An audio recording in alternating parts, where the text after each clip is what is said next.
A player scores a spectacular dunk, raises his hand, and a second later collapses dead on the court right in front of his mother in the front row. Live broadcast to the entire country. A few days later, his best friend takes the court at a national tournament and does something no one had ever done before. One gesture, and the whole arena weeps. But the fame after that gesture will prove heavier than any pain. Drafted 8th overall, the expectations of an entire nation on his shoulders, and then a fall so swift that he would be called one of the biggest busts in NBA draft history. If, like me, you enjoy looking back at the great NBA legends of past decades, and you're interested in their true stories and little-known facts that are rarely talked about, be sure to subscribe to the channel. Your support truly helps the channel grow and makes it possible to bring you more videos like this. Thank you. Now, let's continue. How did two kids from a poor Philadelphia neighborhood rise to national fame? And why did one of them die before the eyes of the whole country? Watch until the end. Philadelphia in the late 70s rarely gave anyone anything for free. The northern quarters of the city lived by their own rules, and for a kid who wanted to get out, the only options were to run or give up. Hank Gathers was born here, in a neighborhood where drugs and street violence were part of the landscape, and the basketball court on Moylan Street became the only place where the rules were clear and fair. It was there, amid the squeak of sneakers and the rattle of the net, that he once ran into a lanky guy named Bo Kimble. Both attended the same technical school, Dobbins. Both dreamed of the same thing, escaping poverty through a basketball rim. They struck up a conversation after a game, and as Gathers walked away, he tossed out a line that would become a symbol of their friendship for years to come. He just wanted to know who this new guy on the court was. He found out, and from then on, they were inseparable. Together, they won the Philadelphia Public League City Championship in 1985. Together, they decided to go to California, to the University of Southern California, USC, where a coach named Morrison had recruited them. But the first year ended in disappointment. The team finished last in its conference, and soon after, the coach was fired. In his place came a new coach, George Raveling, and this is where the story takes a turn that few remember, though it determined everything that followed. The new coach gave the players a harsh ultimatum: either accept his terms or leave the team. Gathers and Kimble didn't respond in time. Their scholarships were revoked. In effect, they were shown the door at the university they had dreamed of attending. It might have seemed that the careers of two promising young men were over before they really began. But chance, or perhaps fate, brought them together with another coach, also a Philadelphia native, a man named Paul Westhead. A former Lakers coach who had once led the team to an NBA championship and was soon after fired due to a conflict with players, he was now coaching the modest Loyola Marymount University. Westhead offered Gathers and Kimble spots on his team. They agreed. Under NCAA rules, they had to sit out an entire season. Transferring between universities isn't that simple. But when they finally took the court in 1987 in new jerseys, a period began that would forever change college basketball. Westhead built his system on speed. No slow, grinding half-court game, only running, full-court pressing, and attacking within seconds of getting the ball. Journalists jokingly called it gasoline on a fire. The team scored more often than most opponents could even cross half-court. And at the center of this storm were two friends from Philadelphia.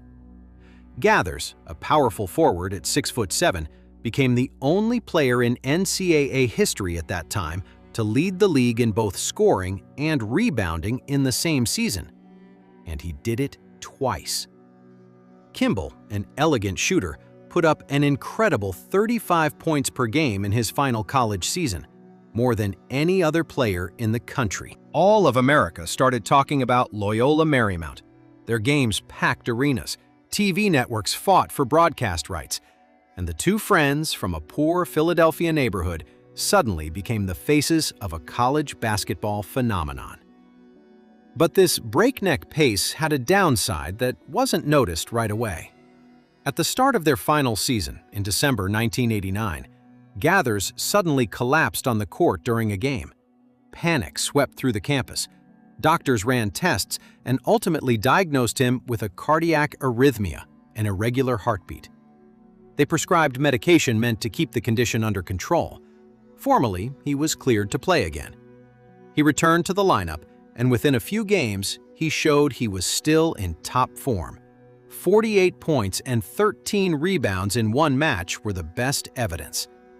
Gathers joked to reporters that he was the most examined person on earth and added that his dosage was almost down to zero. He was convinced and seemed to genuinely believe that it was all behind him.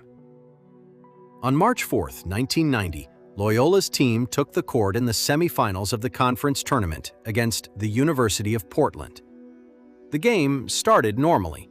The Lions were already leading 23-13 when a teammate threw Gathers a pass the length of the court, perfect for his signature dunk.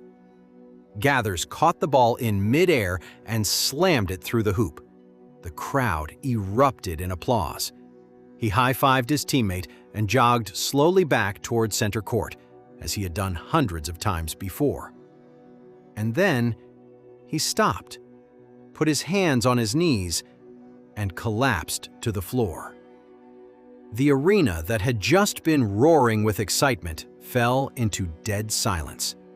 Gathers' mother and aunt rushed from the stands toward him.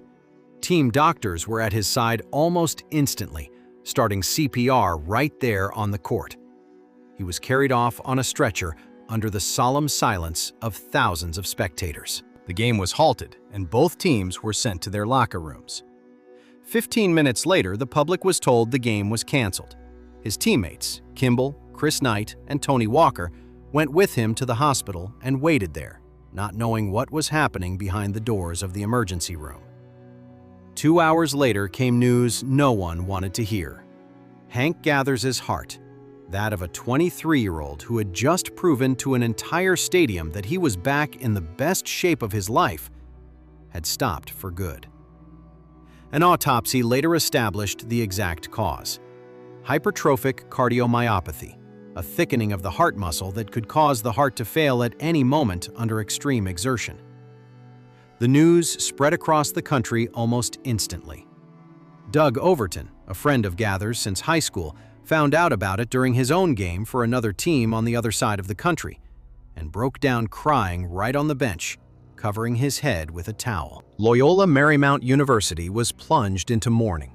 Coach Westhead, in front of the cameras, struggled to find words, calling what happened the hardest trial of his life. And amid all this chaos, the team faced a painful question: what to do next? The Lions had an automatic berth in the NCAA tournament as conference champions. 11 days after the tragedy, they were scheduled to take the court in the national tournament. Many expected the team to withdraw, but Kimble was sure his friend would have wanted them to play. His teammates agreed with him.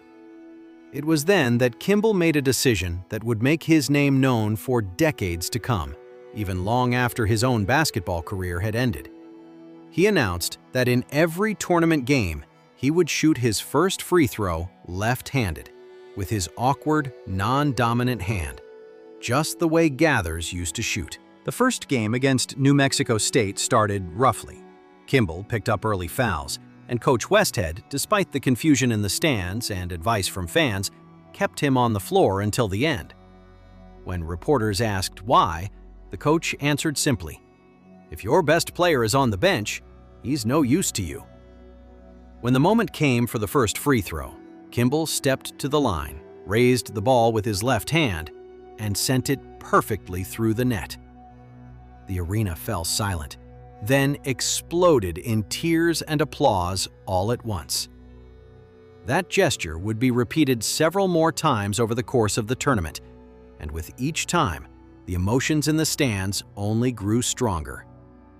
Loyola's team, against all predictions, advanced round after round. An 11th seed in the bracket, a team that few expected to succeed even without the tragedy, reached the Elite Eight, the quarterfinal round for a spot in the Final Four, the best result in the university's history. Their run ended with a loss to UNLV, coached by the legendary Jerry Tarkanian, but by that point, it no longer mattered. The story of a friend shooting free throws with the wrong hand in memory of a fallen teammate spread across the country and became one of the most recognizable moments in college basketball history. Fame came to Kimble quickly and deafeningly. A few months after the tournament, the Los Angeles Clippers selected him with the 8th pick in the NBA draft, an incredibly high position for a player who just a year earlier was just one of many talented college players in the country. The expectations surrounding him were enormous. The press saw him as a future star of the league, a man whose story was already a legend in itself. In his rookie season, he put up decent numbers, nearly 7 points per game, a promising start for a newcomer. But then the problems began. The career that was supposed to shine began to fade with alarming speed. Injuries plagued him season after season. Playing time shrank. His role on the team became less and less significant. After 2 years, the Clippers traded him to the New York Knicks, where he played just 9 games before his path in the NBA effectively ended. Over 3 seasons in the league, he averaged just over 5 points per game, a statistic strikingly far from the 35 points he had put up in college.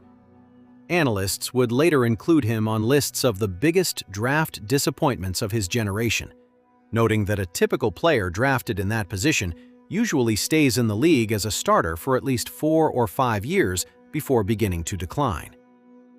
Kimble's journey took a fraction of that time.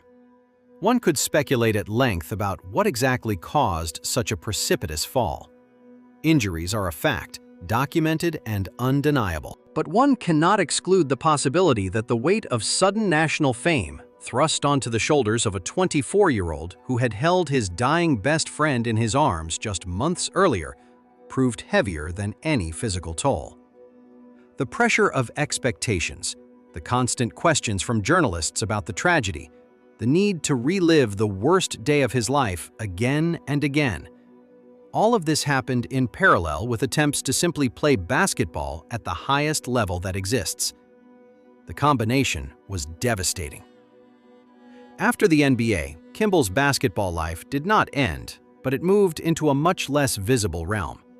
He tried his hand at European leagues, notably in France, and played in minor American leagues like the CBA, where he suited up for teams with far less fame than the Clippers or the Knicks. In 1991, he even appeared in a movie, Heaven is a Playground, where he played a schoolboy basketball player, which for a man whose real life already resembled a screenplay, seemed almost fitting.